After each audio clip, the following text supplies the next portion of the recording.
आज Friday night SmackDown किसी banger से कम नहीं था। ब्रॉक लेसनर की तो फट गई पैंट्स। वो कैसे, डिटेल जानेंगे इस वीडियो में। आज के शो में कमेंट्री पैनल भी ब्रांड न्यू आ चुका है, बुकर टी और विक जोसेफ की सूरत में। शो को किक ऑफ किया the beast incarnate Brock Lesnar ने। बहुत अरसे बाद ब्रॉक लेसनर का आज फनी सेगमेंट देखने को मिला। ब्रॉक लेसनर का म्यूजिक जब बजा तो क्राउड की तरफ से इनको अच्छा खासा चीयर मिला, और उसके बाद जैसे ही इनका म्यूजिक बंद हुआ तो क्राउड ने इनके लिए गंदे वाले चैंट्स लगाना शुरू कर दिए। ब्रॉक लेसनर जब कुछ बोलने ही वाले थे तो म्यूजिक बज गया आर ट्रुथ का, और भाई आर ट्रुथ ने रैम से लेकर रिंग तक आते हुए अपने म्यूजिक पे प्रॉपर रैप किया। और जब ये रिंग में आए तो ब्रॉक लेसनर ने इनको बोल दिया शट अप। लेकिन आर ट्रुथ ने आकर ब्रॉक लेसनर को बोला कि मैं सबसे पहला बंदा हूं जो तुम्हें वेलकम बैक कहना चाहता हूं। मैं तुमसे कभी डरता था, लेकिन अब नहीं, वो दिन अब गुजर चुके। लेकिन ब्रॉक लेसनर ने कहा, मैं तो जानता भी नहीं कि तुम आखिर हो कौन और यहाँ क्यों आए हो। यकीनन तुम्हारे पास इधर आने की कोई वजह भी होगी। आर्ट्रो ने कहा कि तुम मेरे चाइल्डहुड हीरो और बड़े भाई जॉन सीना को पिछले 25 साल से डिसरिस्पेक्ट कर रहे हो। हैरान हो गए कि ये इसका बड़ा भाई कैसे हुआ, क्योंकि हम सबको ही पता है कि आर्ट्रुथ जॉन सीना से भी पहले WWE में आ गए थे। ब्रॉक लेसनर ने फिर आर्ट्रुथ को बोला कि मेरी इधर आने की सिर्फ एक ही वजह है, मैं इधर जॉन सीना को ढूंढ रहा हूँ। तो क्या तुमको पता है कि जॉन सीना किधर है? और आर-ट्रुथ ने जवाब दिया, मुझे बिल्कुल भी नहीं पता, लेकिन मैं यहाँ उसे डिफेंड करने आया हूँ। लेसनर ने फिर आर-ट्रुथ को बोला कि तुम जॉन सीना के छोटे भाई हो, और आर-ट्रुथ ने बोला कि हाँ, मैं जॉन सीना का छोटा भाई हूँ और वो मेरा बड़ा भाई है। और ब्रॉक लेसनर ने पूछा, तुम लोगों के नाम तो नहीं मिलते? और आर-ट्रुथ ने कहा कि वो जॉन सीना है और मैं रॉन सीना हूँ। भाई लिटरली आर-ट्रुथ के अपने आप को रॉन सीना कहने पे ब्रॉक लेसनर का जैसे करैक्टर ही टूट गया था और इनकी हंसी निकल गई, लेकिन किसी भी तरह करके भाई ने अपने आप को कंट्रोल किया। और आर-ट्रुथ ने फिर ब्रॉक लेसनर को बोला कि जॉन सीना अब पहले से बहुत बदल गया है, ये अब सुपर सीना बन चुका हुआ है और तुम्हारा सामना अब सुपर जॉन सीना के साथ होगा रसल पैलूजा के इवेंट पे। ब्रॉक लेसनर ने फिर आर-ट्रुथ से दोबारा पूछा कि जॉन सीना और तुम भाई हो? और फिर आर-ट्रुथ ने कहा कि हाँ, हम भाई हैं। और ब्रॉक लेसनर ने पूछा दूसरी माँ से, और आर-ट्रुथ ने कहा no, we have same daddies. Brock Lesnar की एक बार फिर से तकरीबन हंसी निकलने वाली थी और इन्होंने फिर दबोच लिया आर-ट्रुथ को फॉर F5, और इनको इन्होंने जैसे ही अपने शोल्डर्स पे उठाया तो ब्रॉक लेसनर की पीछे से पैंट फट गई। ब्रॉक लेसनर ने फिर इसी हालत में आर-ट्रुथ को जोरदार F5 दे मारा, और उसके बाद इनको एहसास हुआ कि भाई मेरी पीछे से फट चुकी है पैंट।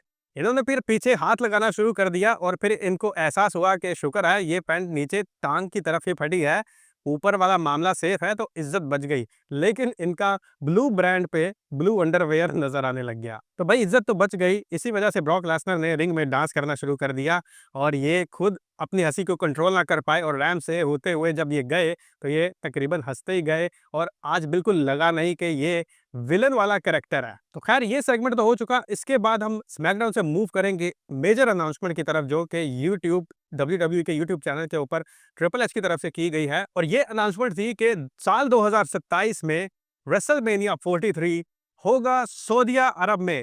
हिस्ट्री में पहली बार WWE कोई रेसलमेनिया या तो यूएसए या फिर कनाडा से बाहर करने वाली है। इसके बाद ये भी कंफर्म किया गया कि आज से कोई 3 से 4 महीने बाद जो रॉयल रंबल होगा जनवरी में, ये भी सऊदी अरब में किया जाएगा। और WWE के इस फैसले से मोस्ट ऑफ द फैंस ज़्यादातर खुश नहीं है। जब ये लाइव स्ट्रीम यूट्यूब के ऊपर चल रही थी तो इसी दौरान लोगों के काफ़ी ज़्यादा कमेंट्स देखने को मिल रहे थे, जिसमें लिखा हुआ था यू सोल्ड आउट। तो आप ये वीडियो में देखिए कितने ही ऐसे कमेंट्स हमें देखने को मिल रहे हैं। बाकी सऊदी अरब में मेजॉरिटी एशियन लोगों की है, और जो कि यूएस में नहीं जा सके तो उनके लिए अच्छा मौका है कि साल 2027 में ये रेसलमेनिया को लाइव देख सकेंगे। तो इसके बाद हम वापस मूव करेंगे स्मैकडाउन की तरफ, जहां पे जॉन सीना ओपन चैलेंज के बाद अब हमने देखा समी ज़ेन यूएस ओपन चैलेंज, जिसमें रे फिनिक्स ने समी ज़ेन को दिन में तारे दिखा दिए। तो आज पीएलई लेवल का मैच हुआ, और इसकी सबसे बड़ी वजह थी रे फिनिक्स, जिन्होंने अपने एडवांस किस्म के मूव्स आज परफॉर्म किए। बाकी आखिर में हलवा किक पड़ा रे फिनिक्स को, और इसके बाद वाया 3 पिन फॉल्स समी ज़ेन ने इस मैच को विन कर लिया और अपना यूएस टाइटल रिटेन किया। नेक्स्ट टिफी का जेड कारगिल के साथ मैच हुआ, और दोनों लड़ते लड़ते बाहर चले गए, और वहां पे जेड कारगिल ने टिफनी स्ट्रैटन को जोरदार स्पीयर मारा थ्रू द बैरिकेड। बैरिकेड टूटने के बाद दोनों पड़ गए बाहर, और रेफरी ने काउंट करना शुरू कर दिए और दोनों उठ ना पाए और वाया काउंट आउट ये मैच ड्रॉ हो गया।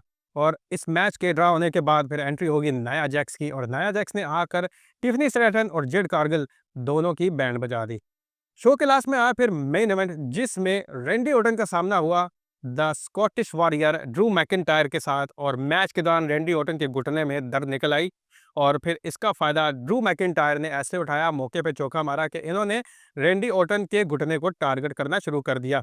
रेंडी ओटन ने फिर मौका देख के, जब ये वापस इन्होंने अपना कमबैक किया, इन्होंने मौका देखा और ड्रू मैकिंटायर को पंट किक मारने लगे, तो रेफरी ने रेंडी ओटन को ऐसा करने से रोक दिया और रेफरी की इस डिस्ट्रैक्शन का फायदा उठाया फिर ड्रू मैकिंटायर ने, और इन्होंने जोरदार क्लेमोर मारा रेंडी ओटन के फेस के ऊपर, और रेंडी ओटन फिर हिल ना पाए और via pin fall Drew McIntyre ने मैच को विन कर लिया। इस विन से भी ड्रू मैकिंटायर का गुस्सा ना थमा और ये रेंडी ओटन को मारने लगे और इनको लेके बाय अनाउंस टेबल की तरफ, और सेम उसी अंदाज में ये रेंडी ओटन को क्लेमोर मारने लगे थे जैसा कि इन्होंने कोडी रोड्स को मारा था।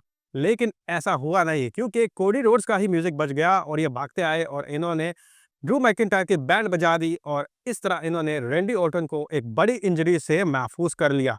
और इन मोमेंट्स के साथ आज का स्मैकडाउन द एंड हुआ। तो दैट्स इट, आज के लिए इतना ही। आपकी सबको लेके क्या राय है कमेंट सेक्शन में ज़रूर शेयर कीजिए। मिलते हैं अगले वीडियो में। सी यू नेक्स्ट टाइम।